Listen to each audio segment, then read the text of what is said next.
Hey guys, Michael Midnight with Recruitamentary here. Are you looking to advance your career opportunities in your job? I actually have a video for that. Check that out here. Be mindful if as an employee, if your responsibilities have strayed too far away from what your original work agreement was when you signed on. If you're doing the work of 3 people, then there should be fair compensation. Looking for some guidance or advice in your next career opportunity? Check this video out. Same thing. It's the opportunity to extend a job offer to somebody. When you work with somebody who pours their sweat and tears into chasing down an opportunity and interviewing maybe up to 3-4 times, flying all across the country. Once you finally get to that finish line and they get the job offer and they accept and you've made everybody happy, it's a win-win-win. Those are the moments that I get out of bed for.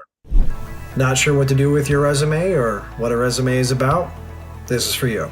In recruitment, there are really 2 formats of resumes, at least in the US. The first is a chronological resume, and the second is a functional resume. A chronological resume is one that you're most used to seeing. It goes from your work history from most recent to least recent, and it organizes your experience based on each position. Just a few of our previous guests on our podcast. I don't want to know the nuances of how they do things because, quite honestly, even when I was being recruited, I felt like there was pieces of the puzzle being missed. The people who were talking to me about, hey, this particular job, I want to put you in front of this client. I thought, I don't know that you're asking the right questions. I almost felt like... I feel like people often are not putting themselves in the recruiter's or the hiring manager's seat. They often say, okay, here's what I did, or here's my strengths or my skills or what I've done, but they don't think about the language that the hiring manager is using. So there was a post going on LinkedIn and somebody had this issue. The same thing that I am telling you, that people won't show up for the interview, what should be done? And I just commented on that, like it's a problem of the younger generation that they just don't take things seriously. I had response on that comment more than the post itself had. Because I do like volunteering and I do like giving back to the community. It just I never wanted to do that as a career.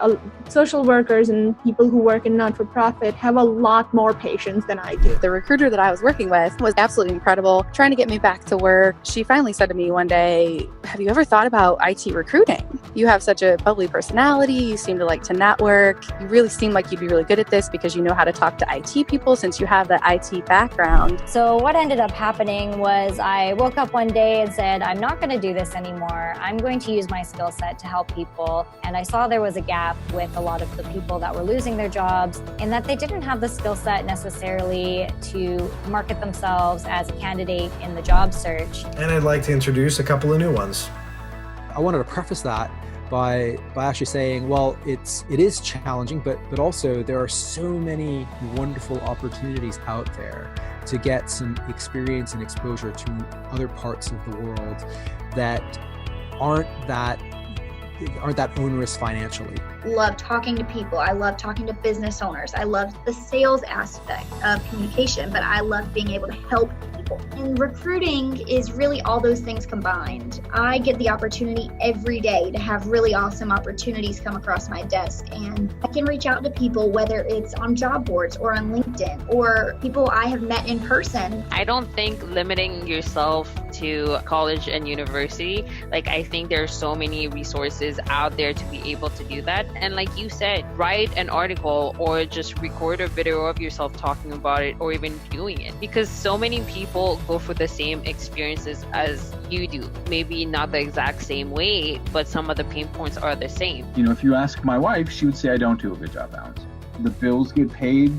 If that means taking phone calls at 8 o'clock, 9 o'clock at night, whatever I have to do, you have to do it. But I also, I'm really active in a lot of other areas, outside of my job. Like you mentioned, I'm a firefighter. That takes up quite a bit of time. I run a nonprofit as well. And, I have a toddler. There's not a lot of free time left. Great articles, great content, great conversation. Check out our website, recruitamentary.com.